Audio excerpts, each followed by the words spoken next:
Vamos a dar inicio al taller número 4 de este seminario, taller que, como ustedes saben, se refiere a la jurisprudencia del Consejo para la Transparencia y la Modernización del Estado.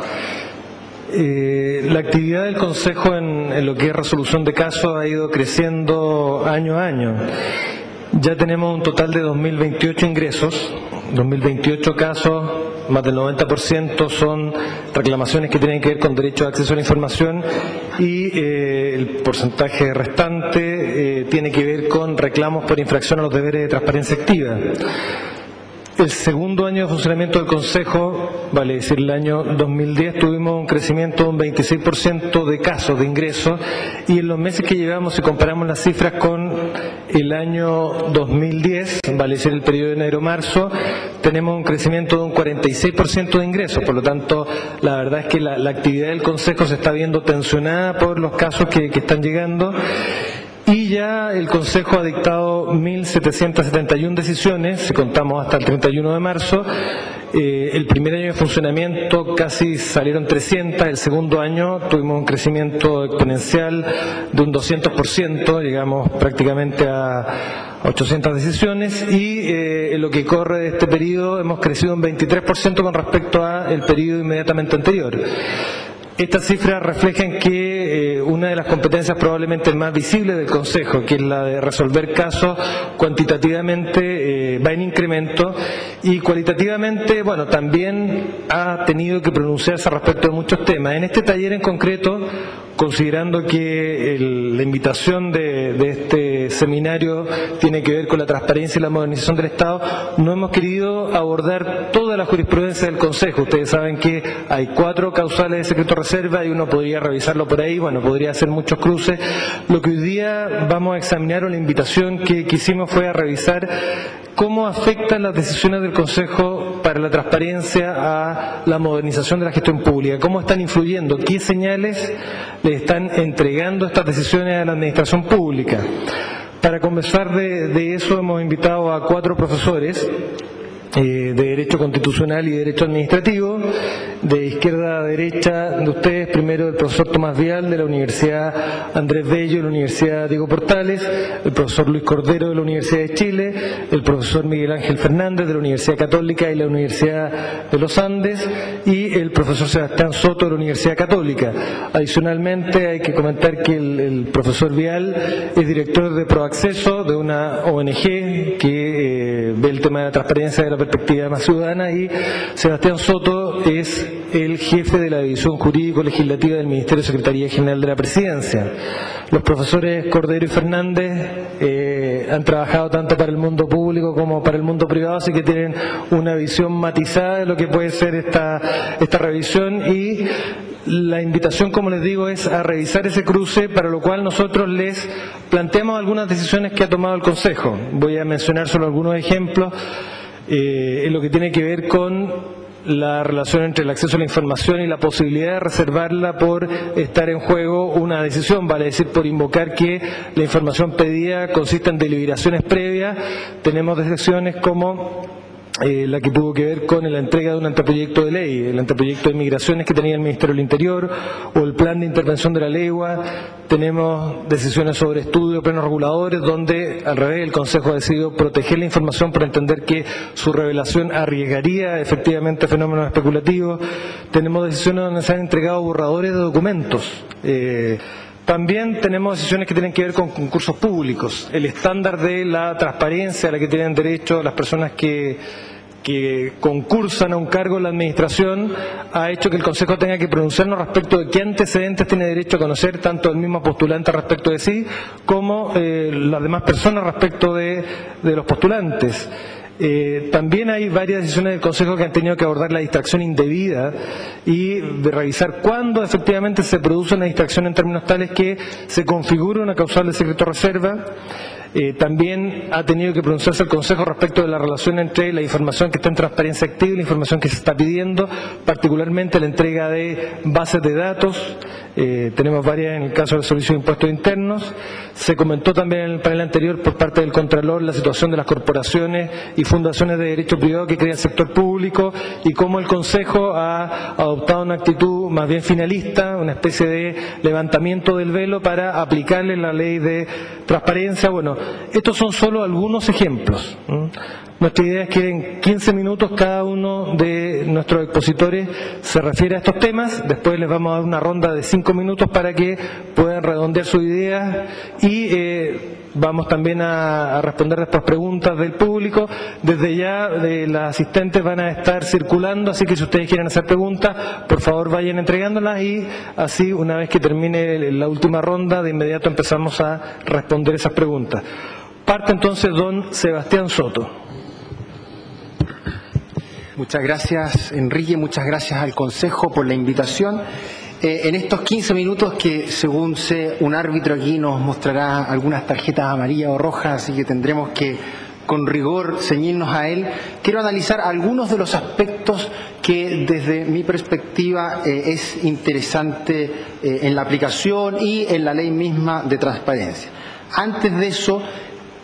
una primera premisa fundamental, que es que el aporte de la ley de transparencia a la modernización del Estado ha sido evidente. Desde abril del año 2009 hasta la fecha tenemos en la administración del Estado cerca de 67.000 solicitudes presentadas y tramitadas. Si lo miramos desde una perspectiva global, el informe de competitividad mundial del World Economic Forum muestra que entre el año 2008 y 2010 en materia de transparencia Chile avanzó desde el lugar 26 al 10, lo que evidentemente es un adelanto significativo. Y no cabe duda que junto a la ley de transparencia, o que gracias a la ley de transparencia han aumentado los mecanismos para hacer efectivo el control de los órganos del Estado y, por cierto, para avanzar hacia un Estado al servicio de la persona. Por lo tanto,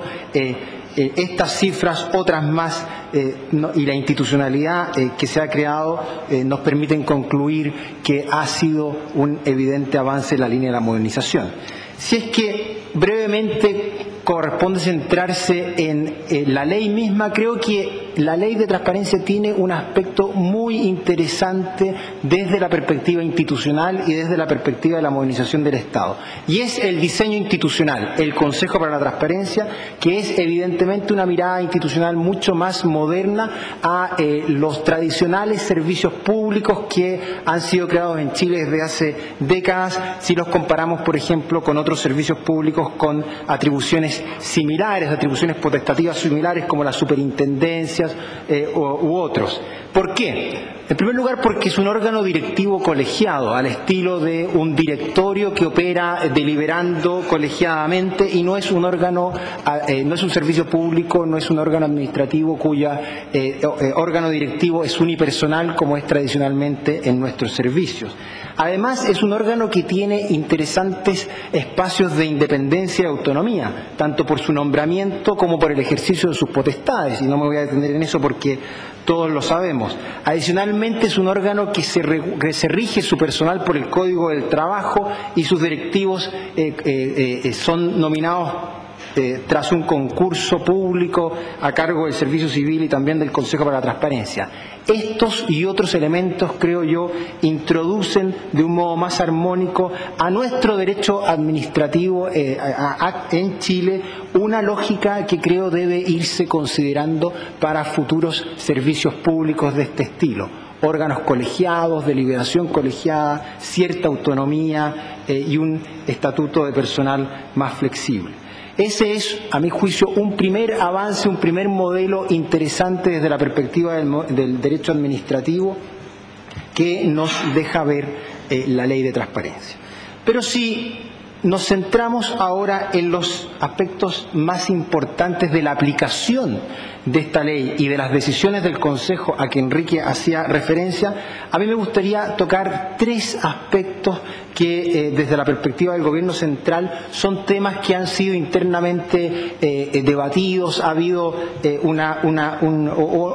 nos ha desafiado el Consejo, digámoslo así, a reflexionar y a pensar en la aplicación armónica de la ley y la Constitución a estos casos concretos. Todo ello principalmente desde la perspectiva de interpretar aquella causal que resguarda el derecho de terceros, el derecho de las personas. Y así me voy a detener en primer término en la interpretación de la frase del inciso segundo del artículo 5 que dice que es pública toda otra información que obre en poder de los órganos de la Administración, cualquiera sea su formato, soporte, fecha de creación, origen, clasificación o procesamiento. Claramente esto ha sido, y hay una serie de decisiones del Consejo, algunas de las cuales menciona Enrique, han sido un tema debatido y que creo yo todavía la academia, todavía la misma jurisprudencia del Consejo y de los tribunales debe ir avanzando por, a mi juicio, dar luces claras a la Administración a fin de interpretarla correctamente. Porque, ¿qué quiere decir esto? Básicamente que ya no es público únicamente aquello que señala la Constitución, es decir, los actos y resoluciones de la Administración del Estado y aquello que les sirva de fundamento, sino que también otra información que obre en poder de la Administración del Estado. Y quiere decir, por ejemplo, que ciertos registros o cierto material que los privados, que las personas envían a la Administración, sea en ejercicio de las potestades de registro, de fiscalización que tiene la Administración, podrían, por un simple o por un mero cambio en el tenedor de ese documento, esa información, perder su naturaleza, comillas, privada y pasar a tener una naturaleza pública que haría en consecuencia que fuera susceptible de ser entregado. Si es esa la interpretación, no cabe duda de que debe analizarse armónicamente desde la perspectiva de los derechos de terceros, porque si en su naturaleza son documentos privados, eventualmente por un mero cambio de tenedor en manos esta vez de órganos de la Administración del Estado pasaría a tener pasaría a ser información pública, cuestión que podría ser debatible. La visión que yo quiero plantear y que me parece interesante de discutir en este panel es que para interpretar esta causal debe hacerse mirando armónicamente toda la ley 20.285. Y no cabe duda que el propósito del legislador en esta materia es asegurar que los órganos de la Administración del Estado estén abiertos al escrutinio público, pero pareciera que no busca permitir la divulgación a terceros de información de origen y naturaleza eminentemente privado. Creo yo, en consecuencia, que en este caso debiera aplicarse un estándar distinto en el escrutinio que hace el Consejo respecto de información que consta en actos y resoluciones o son su fundamento, de aquella que originalmente fue de naturaleza privada y que obra en poder de la Administración del Estado. Porque en resguardo de los derechos de terceros, toda información entregada por particulares debiera ser resguardada en su publicidad. Y en esto creo, o en esta interpretación también se ha pronunciado la Corte de Apelaciones de Santiago en una sentencia, la ROL 950 del año 2010, que es muy sintomática, o que más bien que es muy interesante por lo que dice, puesto que, voy a citar, señala que parece evidente que no toda información o todo documento merece el mismo tratamiento. No es lo mismo, dice, lo que sucede con la información producida por el Estado, incluso en sus labores de fiscalización, que aquella recibida por algún organismo en procesos de concurso, por ejemplo. Y luego agrega que no es posible aceptar de manera lisa y llana que toda información proveniente de particulares que está en poder del Estado sea obligadamente pública, y por eso concluye que un enfoque lógico del problema es que es preciso condicionar el carácter público de tal información a la circunstancia de que ella, y aquí hay un estándar interesante a mi juicio para interpretar, en circunstancia de que ella esté en relación clara con el ejercicio de las facultades del órgano administrativo. En consecuencia, creo que aquí hay un desafío para el Consejo, un desafío para el Poder Ejecutivo y para la Academia en cuanto a el alcance del inciso segundo del artículo 5, en cuanto a cuál es o si es información pública aquella que es de naturaleza privada, pero porque obra en poder de la Administración del Estado, pasaría supuestamente a ser pública. En esto Gladys Camacho, el mismo profesor Cordero, tienen trabajos muy interesantes en la reciente publicación sobre transparencia que editó el profesor también Rajevich junto con